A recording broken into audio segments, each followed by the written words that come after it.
Pagbibitiw sa pwestong ni House Speaker Martin Romualdez, kinumpirma na ni House Deputy Speaker Representative Ronnie Puno. Isabela 6th District Congressman Boji D. Inaasahang papalit kay Speaker Romualdez.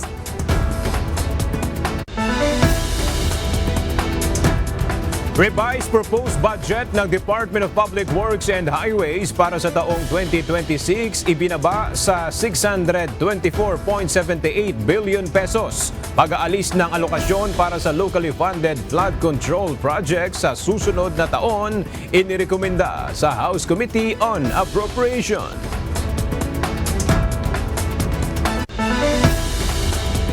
Tatlong araw na transport strike para tuligsain ang isyu ng korupsyon sa gobyerno. Umarangkada na ngayong araw.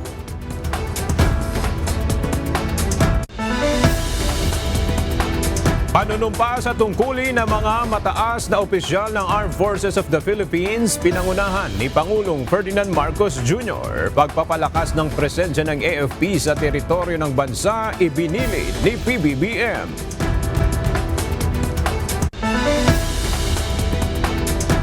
Bagyong Mirasol magpapaulan sa ilang lugar sa Northern Luzon. Wind signal number 2 posibleng itaas sa ilang lugar sa bansa ayon sa PAGASA.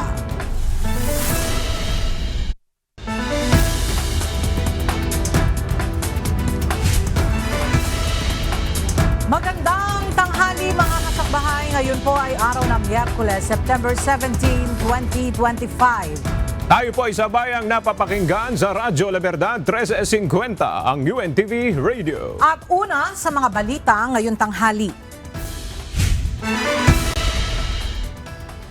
Umuugo ngayon ang balita na papalitan na sa pwesto si Speaker Martin Romualdez. Subalit, ayon sa isang kongresista, bukod sa mga mambabatas, nakadepende pa rin ito sa isang napakahalagang boto. Narito ang report ni Jed Neresina. Naniniwala si Navotas City Representative Toby Tiangco na ang anumang pagbabago sa liderato ng House of Representatives ay kailangan magkaroon ng basbas mula sa Malacanang. Sa gitna ng mga espekulasyon, nilinaw ni Congressman Tiangco na ang desisyon sa House Speakership ay hindi lang nasa kamay ng mga kongresista. Walang gagalaw dito because out of respect doon sa Malacanang. 'Di ba? So yun naman iniintay ng lahat, 'di ba? Kung ano yung siyempre lahat naman kami, we are supportive of the president. So ayaw naman namin gumalaw ng sa tingin namin na hindi pa pwede. Dagdag pa ng mambabatas na ang pinakamahalagang boto ay ang pag-aproba ni Pangulong Ferdinand Marcos Jr. Alam naman natin realidad ng speakership, 'di ba? Wala naman yung pinaka-importanting numero, wala naman dito sa loob ng House of Representatives. Let's accept that fact, 'di ba? The most important vote is not inside the House of Representatives, 'di ba? Tungkol naman sa ulat na maglilive lamang si Speaker Martin Romualdez at isang Deputy Speaker umano ang papalit. Sinabi ni Representative Tiangco na hindi magandang tingnan ang ganitong hakbang. Because a leave means, kung mag-leave ka ngayon, bumalik ka bukas, baka naman hindi tanggapin ng tao yan. Aniya, kung magpalit ng House Speaker, ay dapat tuluyan na ring palitan ang mga Deputy Speaker maging ang mga chairman sa ilang komite. Dapat kung magpapalit, pati yung mga Deputy Speakers palitan, at saka yung mga sensitive committees lang. Hindi natin kaya sa tingin ko ngayon na palitan lahat ng committee chairman kasi masyadong magulo. Jed Neresina, UNTV News and Rescue. Diyos ang aming sandigan, serbisyo publiko ang aming pinahahalagahan. Inaalis na kagabi ang ilang mga kagamitan sa opisina ni House Speaker Martin Romualdez, kabilang na ang kanyang nameplate kung saan nakalagay ang kanyang titulo bilang Speaker of the House of Representatives. Kaugnay ito ng balitang papalitan ang House Speaker. Mayroon ding ulat na posibleng si Isabela Representative Boji D. ang ihahalal na bagong House Speaker ngayong Miyerkules, September 17. Nauna na rin sinabi ni Nabota City Representative Toby Tiangco na tinanggihan niya ang alok sa mga pinagpipiliang maging susunod na House Speaker. Ipinahayag ni Cavite 4th District Representative Kiko Barzaga na plano niyang kunin ang liderato ng Kamara mula kay House Speaker Martin Romualdez. Ito ay matapos siyang tanungin tungkol sa mga ulat na nangangalap umano siya ng boto para maging leader ng Kamara. Dagdag pa ng batang mambabatas, nakausap na niya ang halos lahat na plenaryo tungkol sa plano niyang pumalit na House Speaker.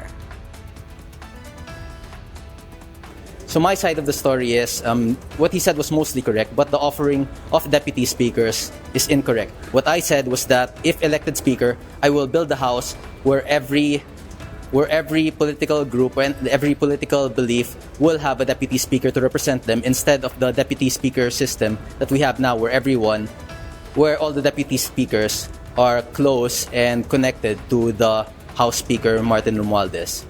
And if elected speaker, one of the pro-administration will be a deputy speaker to represent the needs and the interests of the administration. Well, we're getting there. Just wait and see. Maybe 1 or 2. Bukod dito, wala rin anyang katotohanan ng pahayag ni Deputy Speaker Ronaldo Puno na he is not well. Dagdag pa ng kongresista na hindi siya maglalabas ng medical record sa gitna ng pagkwestiyon sa kanyang mental health, ngunit kung ipag-uutos ito ng korte ay handa siyang magsumite nito. Inaasahang magbibitiw sa pwesto ngayong araw si House Speaker Martin Romualdez ayon kay House Deputy Speaker at Antipolo 1st District Representative Ronaldo Ronnie Puno. Sa gitna ito ng pag-uugnay sa lider ng Kamara sa kontrobersya sa 2025 budget na nagpondo umano sa mga maanumalyang flood control projects. Mula sa House of Representatives, makipalita tayo kay Rosa Licoz live. Rosalie, ano ang detalye sa inaasahang pagbibitiw sa pwesto ni Speaker Romualdez? Aga kinumpirma ni House Deputy Speaker at Antipolo 1st District Representative Ronaldo Ronnie Puno ang inaasahang pagbibitiw sa pwesto ni House Speaker Martin Romualdez ngayong araw.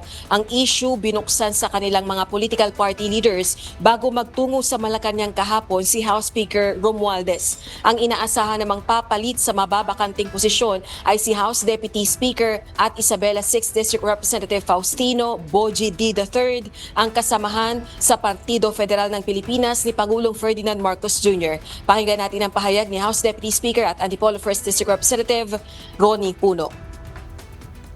Nakausap na niya daw yung presidente and he had informed the president that he was going to resign his position today.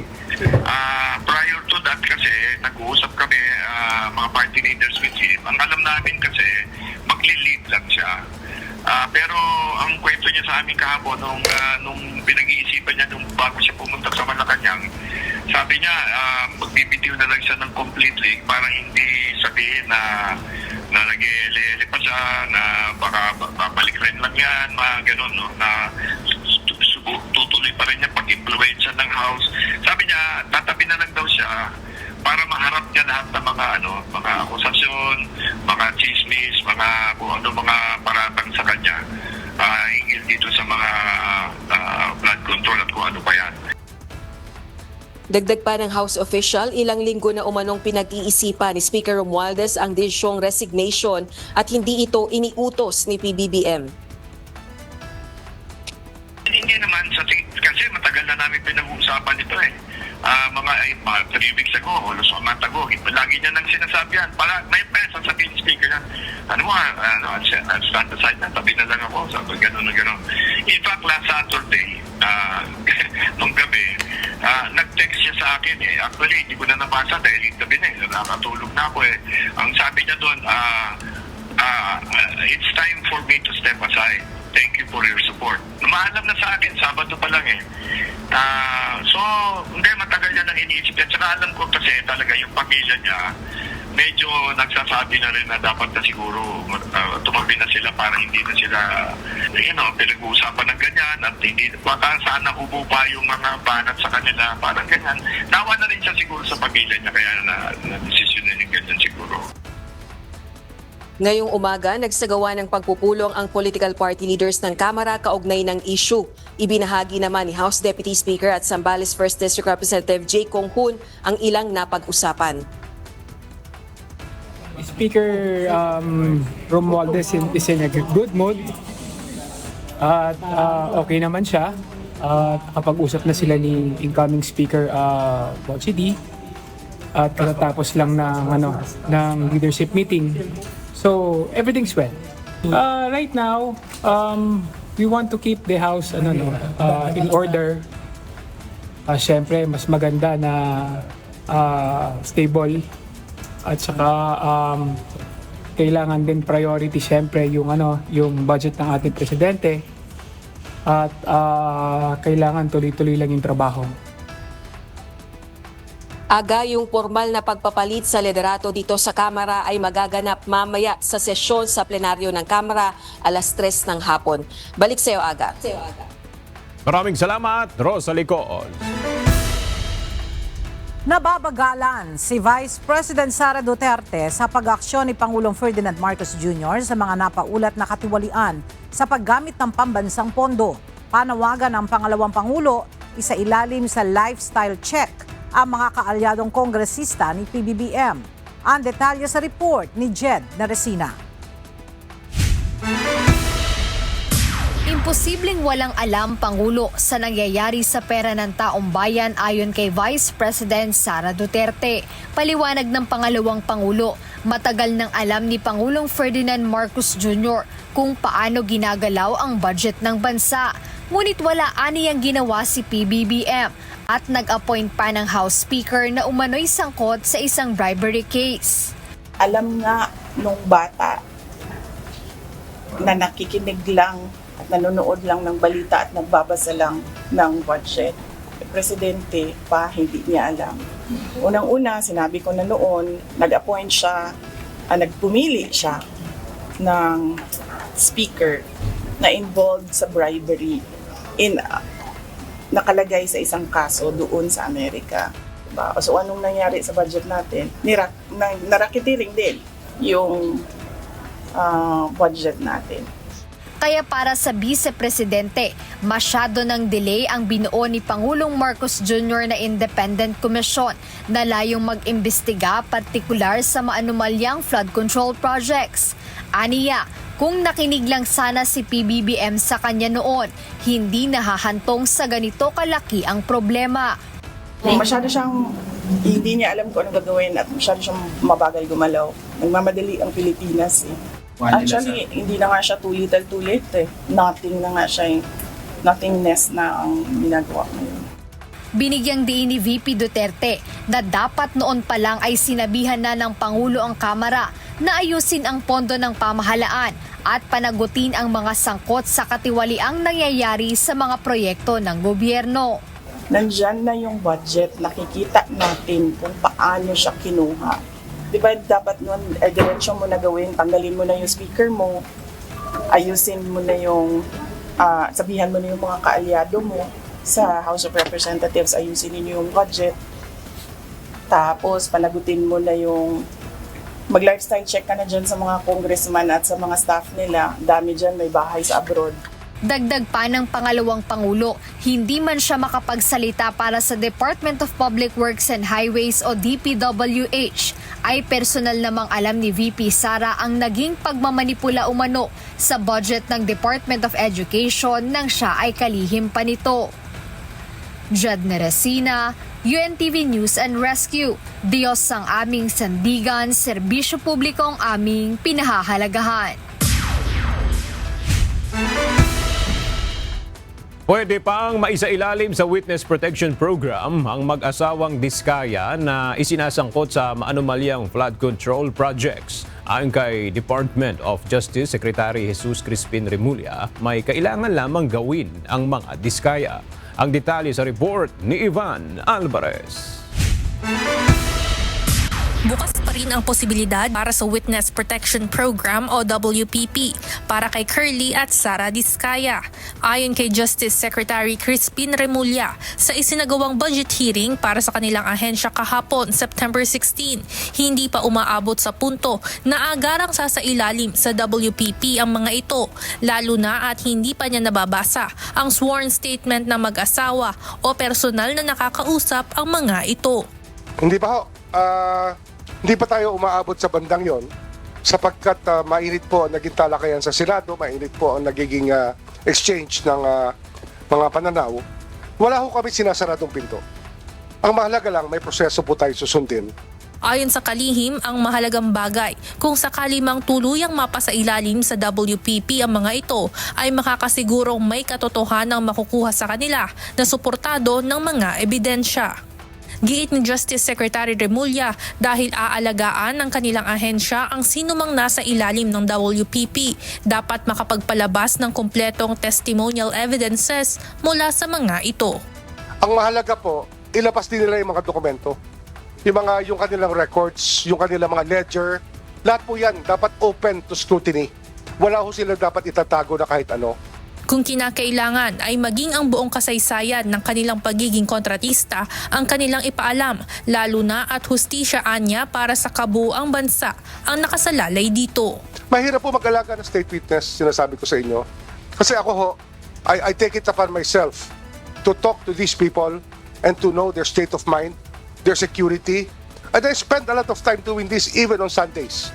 Matatanda ang humiling ng proteksyon ng mag-asawa dahil nanganganib umano ang kanilang buhay matapos magbigay ng sworn statement kung saan ilang kongresista at mga opisyal ng pamahalaan ang kanilang pinangalanan na may koneksyon umano sa mga katiwalian. Evan Alvarez, UNTV News and Rescue. Diyos ang aming sandigan, serbisyo publiko ang aming pinahahalagahan. Nabisto ni DPWH Secretary Vince Dizon at Independent Commission on Infrastructure Special Advisor Mayor Benjamin Magalong ang sari-saring paglabag sa isang flood control project sa Bawang, La Union. Ang malalapaan nila, bukod sa substandard na mga materyales na ginamit, walang maipakitang plano ng proyekto ang foreman nito. Ang detalye sa report ni Benedict Samson. Unang-una namin gagawin tinatanong, pagdating namin sa isang site, nasa ng plano? Yun ang unang-una kong tinatanong sa mga subcon, kontratista, whoever. Wala laging maipakitang plano. Ito ang kadalasang experience si Public Works and Highway Secretary Vince Dizon sa tuwing hihingi niya ito. Ayon sa kalihim, tila isang pattern ito na kanyang nakikita sa mga ginagawang inspeksyon sa mga flood control project. Gaya na nangyari sa inspeksyon sa flood control project sa Bawang, La Union kahapon, kung saan nang hinga ng plano ang nadat ng foreman ay wala itong naipakita.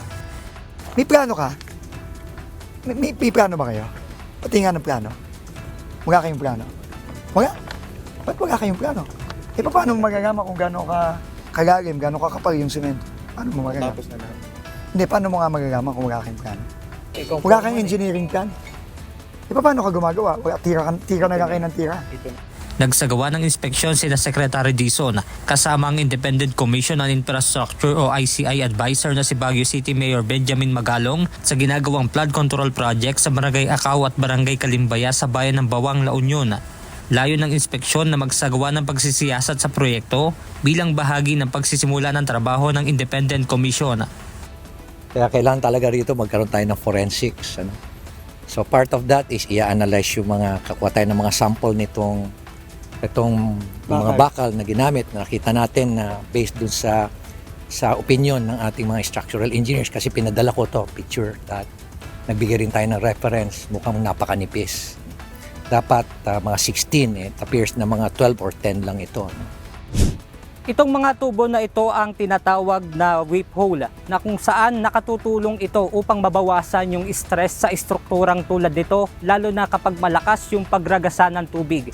Ngunit imbes na 2 metro na ayon sa standard ay hindi ganoon ang haba na nadiskubre ni na Secretary Dizon at Mayor Magalong sa ginawa nilang inspeksyon sa flood control project na ito sa bayan ng Bawang, La Union. So, talagang Ako, sasabihin ko na, garapagan to.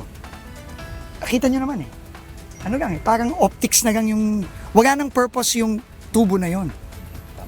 Yung purpose niya, hindi na magfa-function kasi ang ano niya halos pinatong lang siya sa dun sa simento Magkakaroon din tayo kasi looking at the quality of the concrete, magkakaroon din tayo ng coring test para kasi may specs din. Yung structure. Structure. Yung semento. Yung strength ng semento. So coring test din natin yan. At pag nakuha na lahat yan, then we are ready to file a case. Consolidate lang namin yung mga pieces of evidence. Sa naturang inspeksyon, idineklara ng crime scene ang binisitang proyekto. Bunsod nito, ipinagbabawal na ang pagpasok at pagkakaroon ng konstruksyon sa lugar. Benedict Samson, UNTV News and Rescue. Diyos ang aming sandigan, serbisyo publiko ang aming pinahahalagahan. Tinatalakay ng House Appropriations Committee ngayong araw ang panukalang budget ng Department of Public Works and Highways. Ito ay matapos ipagpaliban ang deliberasyon nito noong September 5 upang mapag-aralang mabuti ng bagong kalihim ang nasabing budget. Mula sa House of Representatives, makibalita tayo kay Jed Neresina live.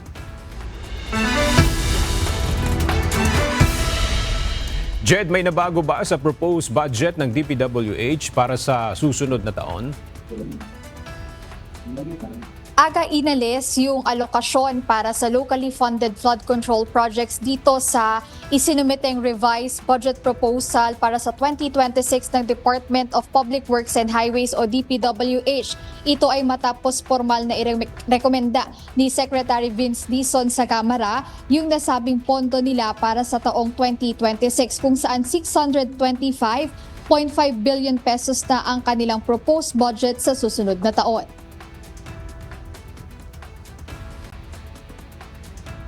Mula sa rekomendasyon ng kalihim na si Secretary Dizon, nangangahulugan ito na bumaba ang budget sa 28.99% ng DPWH. Unang isinumite ng ahensya ang 881.312 billion pesos na budget. Ayon sa ahensya, sa kabuuan halagang 255 billion pesos ang nabawas sa bagong proposed budget. This was not an easy task. This is in fact unprecedented. I don't think this has ever happened before. And we were really working with very limited time. But given the limited time and all the efforts that have been exerted throughout the past couple of days, I think we do have a budget that we can be proud of. It is by no means perfect. There will be some problems still in this budget, but we have tried our best to really address a lot of the issues, not only those issues that have been raised by the President himself, but also by some members of the House of Representatives. Ayon pa kay Secretary Dizon, kaugnay rin ito ng naunang iniutos ni Pangulong Ferdinand Marcos Jr. na pagtatanggal ng pondo sa local flood control project sa 2026 National Expenditure Program o NEP at ilaan na lang ito sa ibang proyekto at programa ng pamahalaan gaya ng health, education at agriculture. Aga ongoing pa yung budget deliberations ng Department of Public Works and Highways o DPWH dito sa House of Representatives. Ngunit binanggit ni Secretary Dizon sa nasabing pagdinig na bibigyang prioridad nila yung paggawa ng mga kalsada. Rekomendasyon ni Pangulong Ferdinand Marcos Jr. na mag-focus sa implementasyon ng mga ongoing projects. Tiniyak din ng kalihim ng DPWH na lilinisin niya yung ahensya para mawala na rin o bumalik din yung tiwala ng tao matapos nga itong lumabas yung mga maanumalyang proyekto kaugnay ng flood control projects. At bukod dyan, tiniyak ni Secretary Vince na hindi man 100% o perfect yung revised proposed budget nila para sa susunod na taon. Siniguro niya na sinunod ng kanilang ahensya o ng mga staff ng DPWH yung mga rekomendasyon mula sa ilang mga mambabatas dito sa House of Representatives, maging yung rekomendasyon ni Pangulong Ferdinand Marcos Jr. And muna update mula rito sa House of Representatives, balik sa'yo, Aga. Maraming salamat, Jed Neresina. Nagkasundo ang Metro Manila mayors na dapat munang makapag-inspeksyon ang mga local government units sa mga papasok na proyekto sa kanilang lugar. Ayon sa Metro Manila Council, layon nito na maiwasan ang ghost projects at masiguro ang accountability ng local officials sa anumang proyekto. Narito ang report ni Mia Alonzo. Mariing sinusuportahan ng Metro Manila Council na binubuo ng 17 alkalde ng National Capital Region ang proper consultation at coordination ng mga proyekto ng pamahalaan na gagawin sa loob ng jurisdiction ng mga local government unit.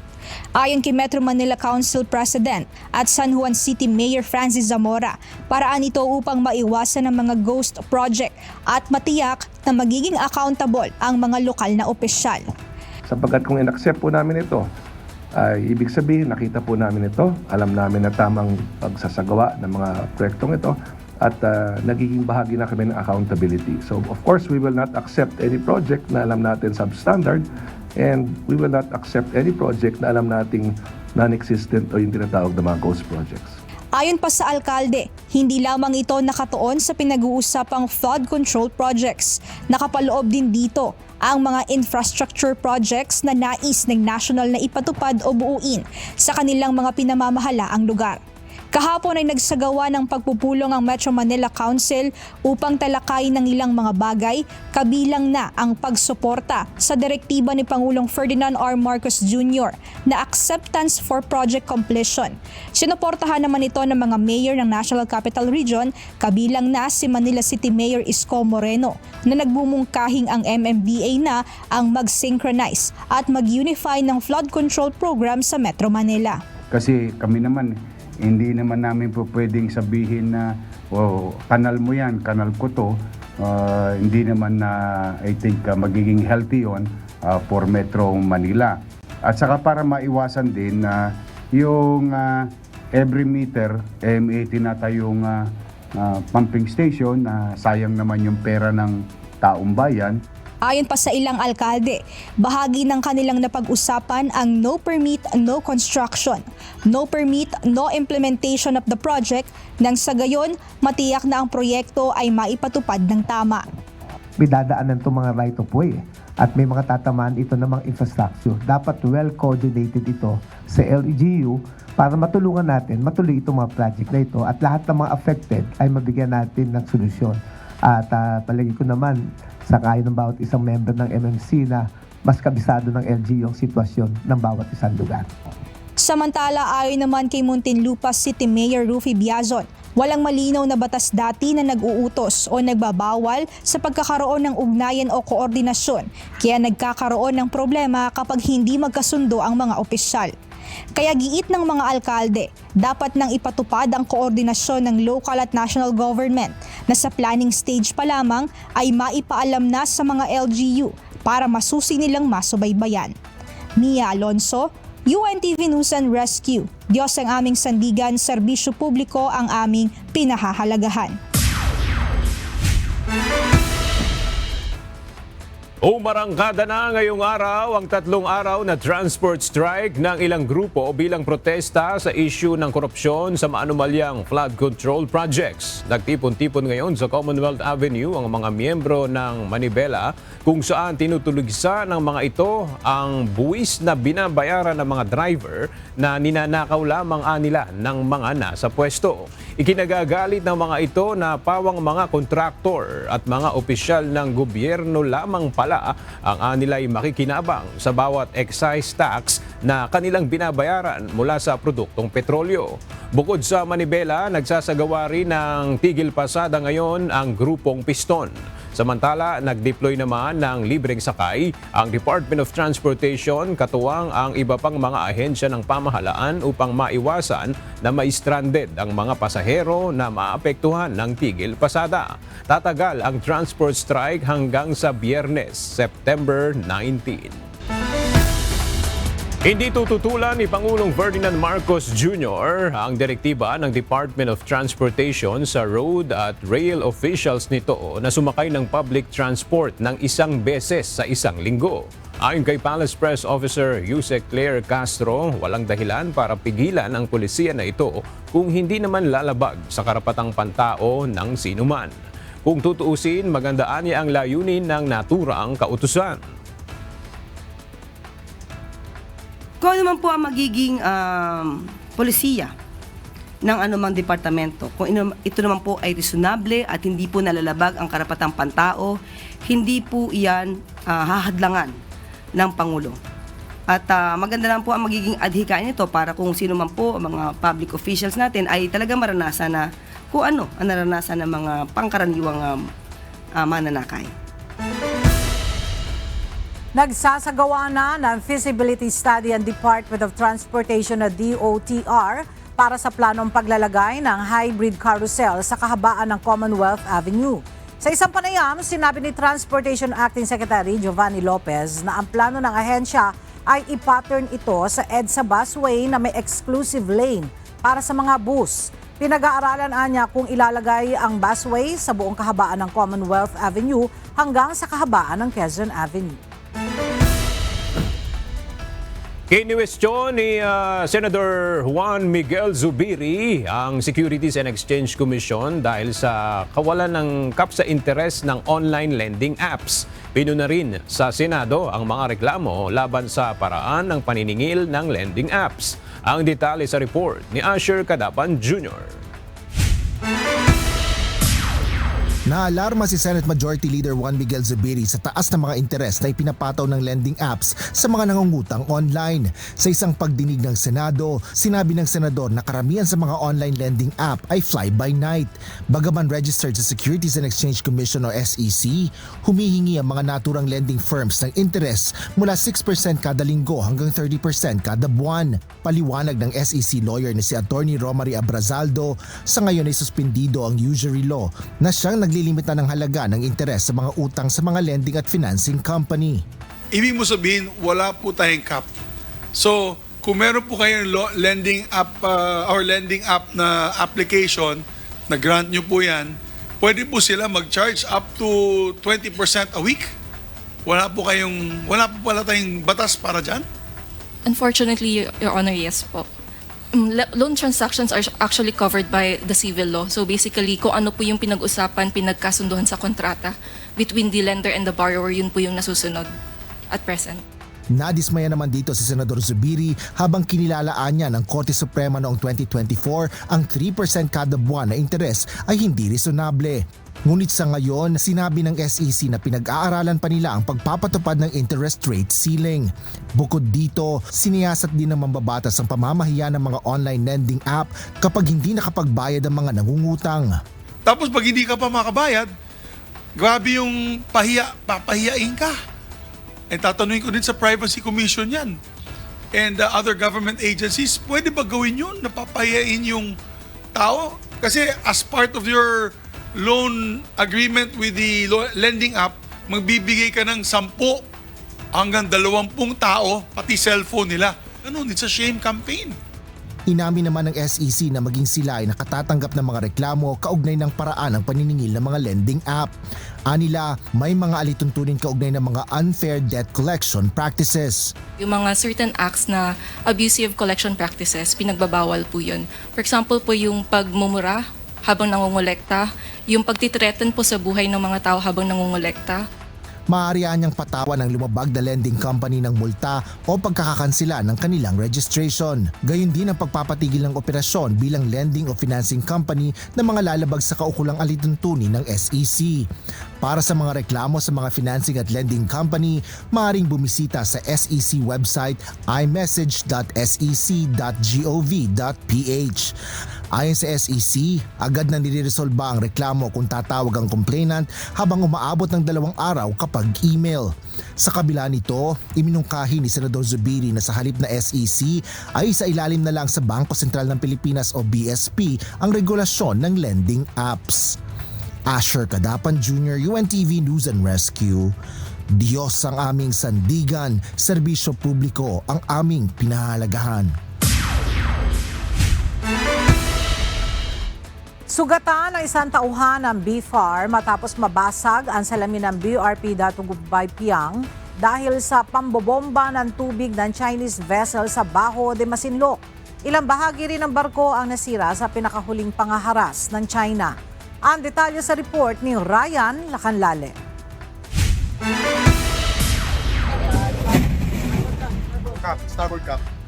Muli na namang nakaranas ng panghaharas ang barko ng Bureau of Fisheries and Aquatic Resources o BFAR matapos gamitan ng water cannon ng Chinese Coast Guard o CCG habang nagsasagawa ng operasyon sa Baho de Masinloc kahapon.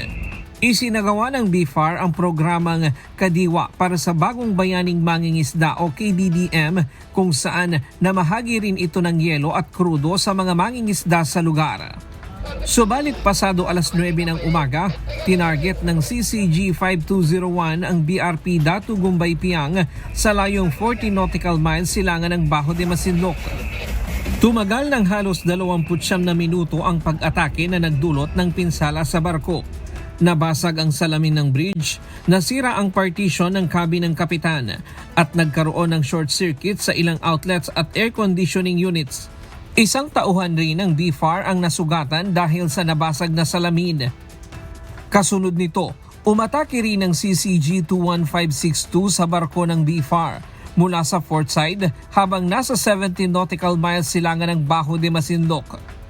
Bukod dito, isang Chinese maritime militia vessel ang nagsagawa ng dangerous maneuver at tinangkang gumamit ng water cannon. Ngunit nakailag ang barko ng BFAR. Sa kabila ng tuloy-tuloy na panghaharang, matagumpay na nakalayo ang BRP Datu Gumbay Piang at muling nakasama ang iba pang barko ng Philippine Coast Guard at BFAR upang ipagpatuloy ang kanilang misyon.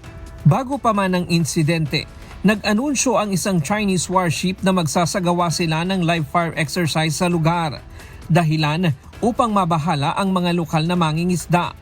Samantala, iginiit ni Lin Jian, tagapagsalita ng Ministry of Foreign Affairs ng China, na legal at makatarungan umano ang kanilang ginawang aksyon. Ryan Lacanlale, UNTV News and Rescue.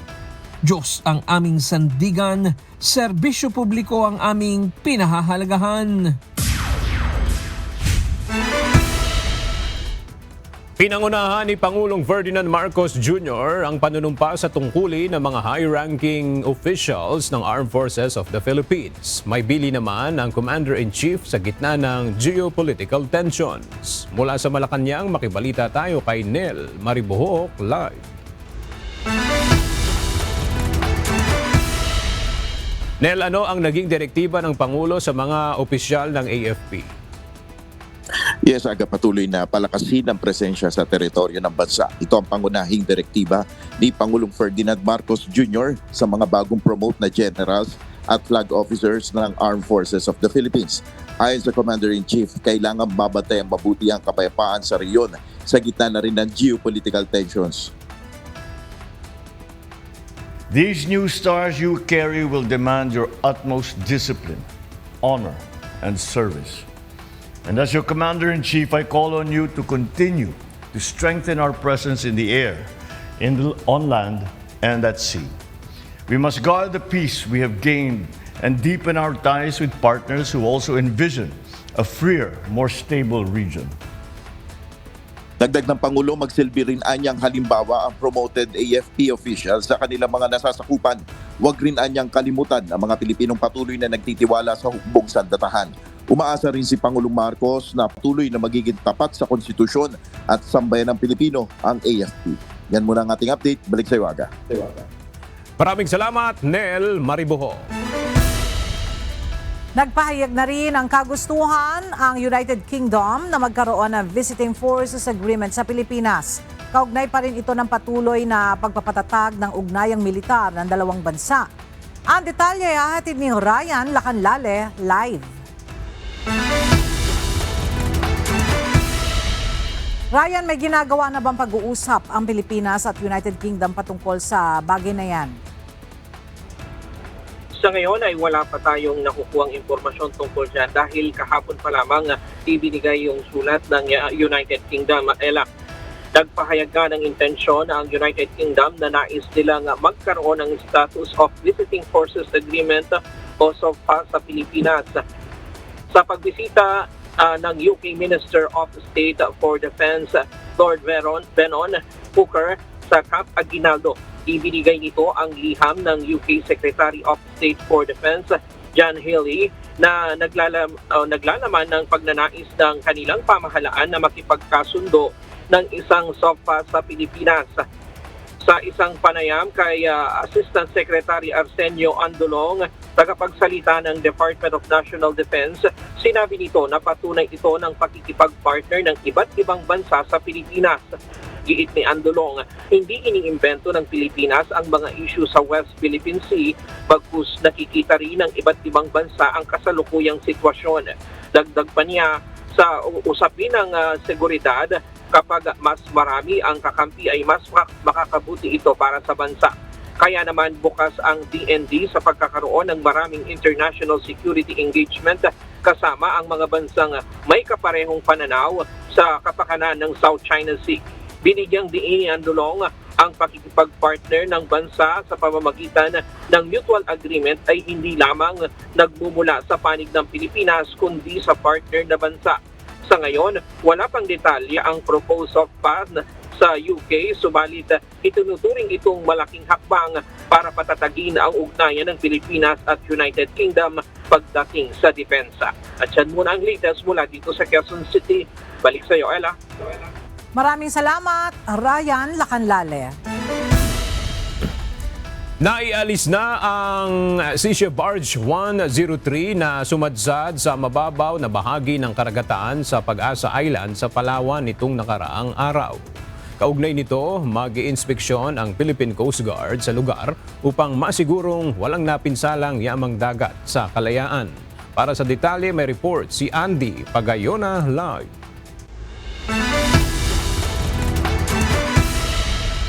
Andy, mayroon na bang nailabas o inilabas na ulat ang PCG kung mayroong mga napinsalang corals dahil dun sa sumadsad na barge?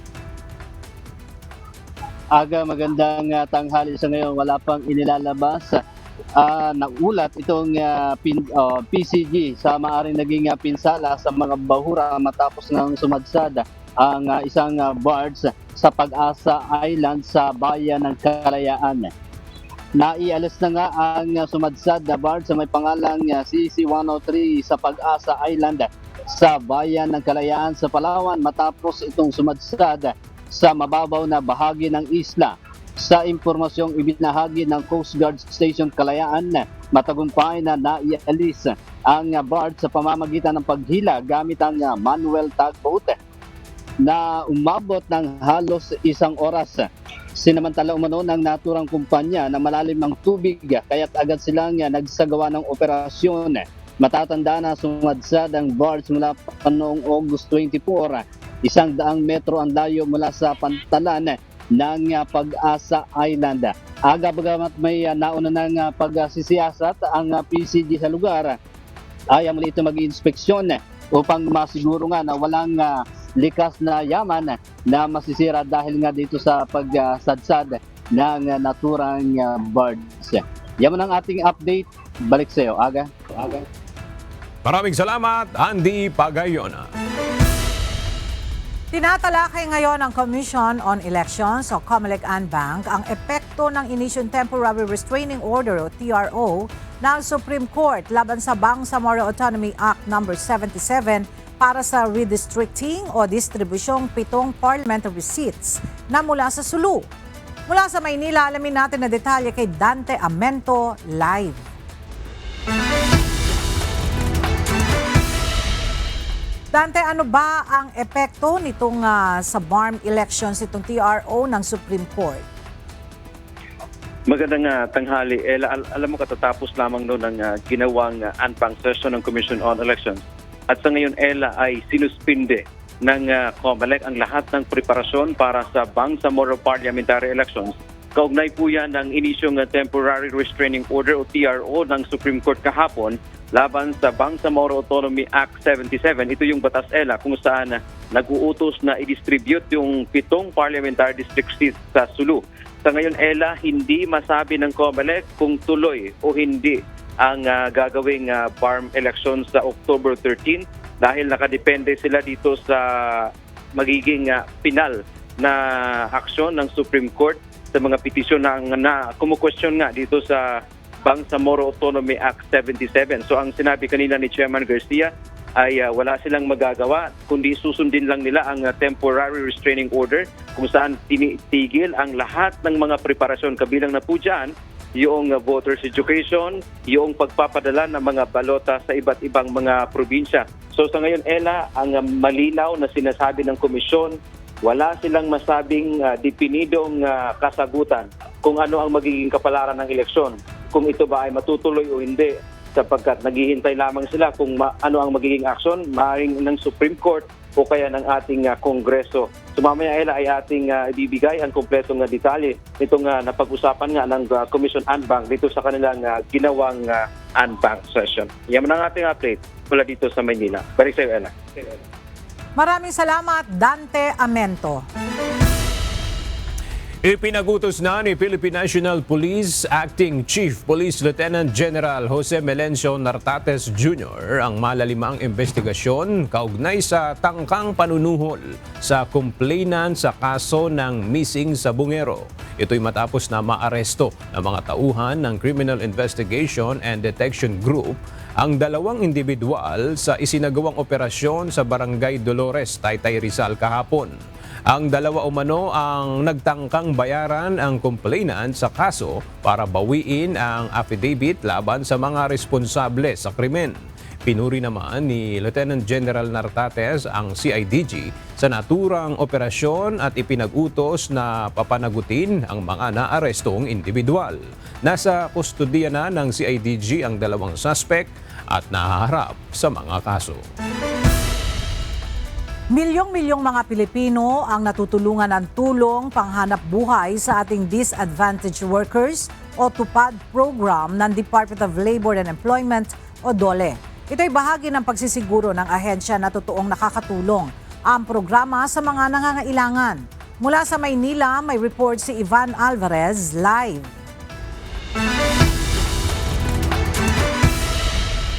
Ivan, ano ang paalala ng DOLE sa mga bumabatiko sa TUPAD program? Yes, Ella, ayon kay Department of Labor and Employment Secretary Bienvenido Laguesma, wag naman sanang bastusin ng mga kritiko ang TUPAD program ng DOLE, lalo na at marami itong natutulungang individual sa iba't ibang panig ng bansa. Nasa 4 na milyong mga Pilipino ang naging benepisyaryo ng tulong panghanap buhay sa ating disadvantaged workers o TUPAD program ng DOLE nitong 2024. Ito'y sa pamamagitan ng pagbibigay ng mga pansamantalang trabaho sa mga individual na nawala ng hanap buhay bunsod ng iba't ibang rason. Kasama sa mga temporary jobs na maaaring pasukan ay ang community service-based task gaya ng street at coastal cleanup, debris clearing, gardening at maintenance ng public spaces. Ngunit sa kabila nito, nagpaalala si DOLE Secretary Bienvenido Laguesma sa mga nangingritiko sa programa. Minsan natatanggap namin na pagpuna. Ang TUPAD daw ay pagwawalis ng kalsada. Yun na nga. Hindi po totoo yan. Meron po, wala lang po ditong screen. Meron po akong video, papakita ko kung ano po ang mga programa, ganun ginagawang activities ng karamihan ng mga nag-a-avail ng programa. Yung pong nakikita nyo sa video, nalulungkot po ako doon kung hindi man nagagalit. Kasi binabasos silang sa magandang programa na maraming nakikinabang. Kung nagka-avail sila, pagyamanin nila at pagandahin ang programa. Ayon sa Labor Secretary, tumutulong rin ang TUPAD sa mga nasa agricultural sector sa probinsya. Gaya halimbawa niya tuwing walang huli ang mga mangingisda o walang ani ang mga magsasaka. Tumatagal ang temporary employment na ito ng 10 hanggang 30 araw kung saan minimum ang nakukuhang sahod ng mga TUPAD worker batay sa rehiyon kung saan sila naroroon. Samantala ngayon 2026, 11 billion pesos lamang ang alokasyon para sa TUPAD program. Mas mababa ito kaysa noong 2025 na nasa 18 billion pesos at nasa 28 billion pesos naman noong 2024. Ella, pagtitiyak naman ni Secretary Laguesma sa kabila ng pagbaba ng alokasyon para sa TUPAD program ng DOLE ay mayroon pa rin namang mga ibang programa ang ahensya na makakatulong sa mga manggagawa ng bansa. Yan muna ang update mula dito sa Maynila. Balik sa inyo dyan, Ella. Maraming salamat, Ivan Alvarez.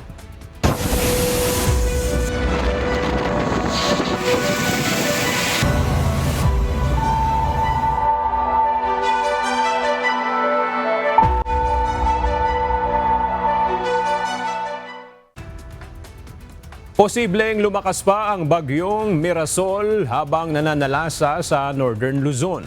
Samantala, naging bagyo na ang Low Pressure Area o LPA sa labas ng Philippine Area of Responsibility. Ang iba pang detalye sa ulat panahon ihahatid ni John Manalo, weather specialist ng Pag-asa. Ang una po ay si Bagyong Mirasol na sa kasalukuyan ay nasa vicinity ng Santiago Isabela. Naglandfall po ito kaninang 3:20 ng madaling araw dito sa Kasiguran, Aurora. At sa kasalukuyan, ito ay may taglay na lakas ng hangin malapit sa mata o sa sentro nitong bagyo na si Mirasol na 55 kilometers per hour. At pagbugso o biglaang lakas ng hangin sa paligid nitong bagyo na umaabot ng 90 kilometers per hour. Ito ay generally nag-move pa northwest. So babaybayin niya itong mga probinsya sa Cordillera Administrative Region at lalabas siya dito sa Ilocos Norte. Pero mamaya ay mas ipapakita natin yung forecast track natin patungkol dito kay Bagyong Mirasol. Dahil sa epekto nitong si Bagyong Mirasol, meron tayong mga nakataas na tropical cyclone signal number 1 na ipapakita din natin sa susunod. Bukod dito kay Bagyong Mirasol ay yung southwest monsoon ay nakakaapekto rin sa malaking bahagi ng ating bansa. Kasama dyan yung southern Luzon, itong Mimaropa, yung Bicol region, yung western Visayas kasama yung Negros Island region at yung western part ng Mindanao, particular na dito sa Zamboanga Peninsula. Also, kaninang alas 8 ng umaga, yung low pressure area na ating minomonitor na previously ay nagmula sa mga cloud clusters ay naging ganap na bagyo na. Sa kasalukuyan ay hindi pa natin ito binibigyan ng local name na eventually ay magiging Nando kasunod ni Mirasol, pero dahil wala pa siya sa Philippine Area of Responsibility, nananatili siyang tropical depression sa labas ng Philippine Area of Responsibility. At mamaya ay magbibigay tayo ng oras para i-explain ano naman yung magiging track nitong paparating na bagyo. Ito yung forecast track ni Bagyong Mirasol. Sa kasalukuyan, ito ay nasa probinsya ng Isabela. At kung mapapansinin natin yung kanyang forecast track, babaybayin niya yung ilang probinsya sa Cordillera Administrative Region at lalabas siya dito sa Ilocos Norte mamayang gabi. At magpapatuloy pa yung kanyang paggalaw pa northwest in general. And by the way, ito ay mas lalakas pa pagdating niya dito sa Ilocos Norte. So from tropical depression, ito ay magde-develop pa into tropical storm. And then yung paggalaw niya na patuloy papalayo sa ating bansa ay bali Thursday ng afternoon or umaga, 8 a.m. ng bukas ay nasa labas na ito ng Philippine Area of Responsibility at magpapatuloy siya pa northwest papunta sa southern portion ng China.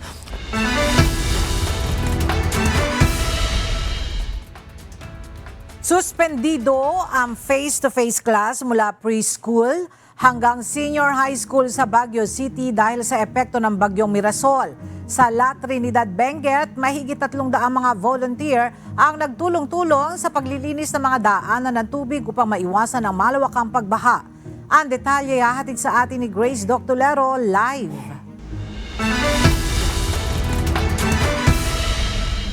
Grace, ramdam na ba ang epekto ng bagyo dyan sa Cordillera?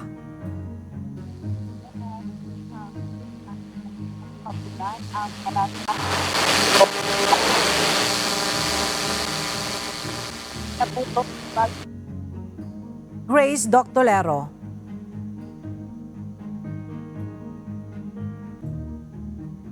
Binaha ngayon ang ilang lugar sa Naga City sa Bicol, bunsod ng nararanasang malalakas na pagulan simula pa kagabi. Para sa detalye, may report si Ryan Salatandol live.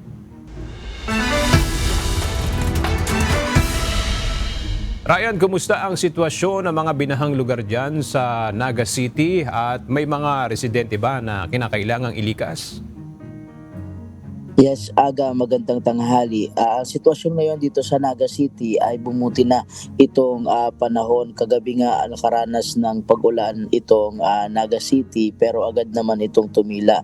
Kasabay nun yung pagkawala na din nung baha na naranasan kagabi. Wala namang mga residente, Aga, na kinakailangang ilikas dito sa syudad ng Naga. Aga nakaranas ang Naga City ng malakas na pagulan kagabi na dulot ng pagbaha sa ilang bahagi ng lungsod. Nakaapekto ang malapit na bagyong Mirasol kaya nagdulot ng pag-ulan sa buong Bicol Region. Pagkatapos ng pag-ulan ay agad namang unti-unting humupa ang tubig na naranasan sa lungsod. Sa ngayon ay pinapaigting ni Mayor Lenny Robredo ang paglilinis ng mga drainage at pag-aalis ng mga basurang nakaimbak sa mga pwedeng daanan ng tubig. Kaninang umaga ay kinansila din ng pamahalaang lungsod ng Naga ang activity na may kaugnayan sa Peña Francia Festival. Kalaunan, binawi din ito ng alkalde dahil sa pagbuti ng panahon sa lungsod. At yan muna ang latest live mula dito sa Naga City. Balik sa iyo, Aga. Maraming salamat, Ryan Salatandol. Balikan natin ang sitwasyon sa Baguio City kaugnay sa bagyong Mirasol. Grace, kumusta dyan? Yes, Ella, mahinang pag-ulan ang nararanasan ngayon dito sa Baguio City. Ipinag-utos ni Baguio City Mayor Benjamin Magalong at DepEd ang suspensyon ng face-to-face classes mula preschool hanggang senior high simula alas 12 ng tanghali September 17, 2025 dahil sa masamang panahon dulot ng Tropical Depression Mirasol. Ipinahayag ni Mayor Benji Magalong at Department of Education ang paglipat ng mga apektadong paaralan sa alternative learning modality upang matiyak ang kaligtasan ng mga mag-aaral habang nagpapatuloy ang pag-aaral sa kabila ng masamang panahon. Samantala, nananatiling epektibo ang number coding scheme at hindi ito kasama sa suspensyon. Samantala, mahigit 360 volunteers mula sa iba't ibang sektor ang nakilahok sa malawakang paglilinis at pag-aalis barado ng mga creek at waterway sa bayan ng La Trinidad. Ayon kay La Trinidad Mayor Roderick Awingan, kabilang sa mga nakilahok ang mga mag-aaral sa iba't ibang paaralan sa naturang bayan. Gayon din ang mga opisyal at tanod ng mga barangay. Nilinis nila ang mga creek sa Buyagan Pines Park at Kabjaran sa barangay Pico upang alisin ang mga basura, damo, putik at naipong lupa na nagbara sa daluyan ng tubig. Pinuri ni Mayor Awingan ang voluntaryong pagtulong at nagpasalamat sa suporta ng mga kabarangay sa paglilinis ng mga waterway na nakakatulong umano upang mabawasan ang epekto ng baha sa bayan. Nanawagan din siya sa mga residente na huwag itapon ang basura sa mga creek at tumulong sa pagpapanatili ng kalinisan ng mga kanal, creek at iba pang waterway upang maiwasan ang baha. Tiyak din aniya na kasalukuyang katuwang ng LGU ang iba't ibang opisina upang makabuo ng mga planong magbibigay solusyon sa problema ng baha sa bayan. Ella, sa ngayon nga ay patuloy pa rin na nakakaranas ng mahinang mga pag-ulan sa lungsod ng Baguio at sa ngayon ay wala pa rin namang naitalang landslide at mga saradong kalsada dahil sa epekto ng bagyong Mirasol. Yan muna ang balita mula dito sa Baguio City. Balik sa iyo, Ella. Maraming salamat, Grace Doctolero. At sa ating pong iiwang mga salita ng Diyos na ating sandigan mula sa Aklat ng Awit, Kapitulo 1, versikulo 1 hanggang 2 na nagsasabi, mapalad ang tao na hindi lumalakad sa payo ng masama, ni tumatayo man sa daan ng mga makasalanan, ni nauupo man sa upuan ng mga manglilibak, kundi ang kanyang kasayahan ay nasa kautusan ng Panginoon at sa kautusan niya nagbubulay-bulay siya araw at gabi.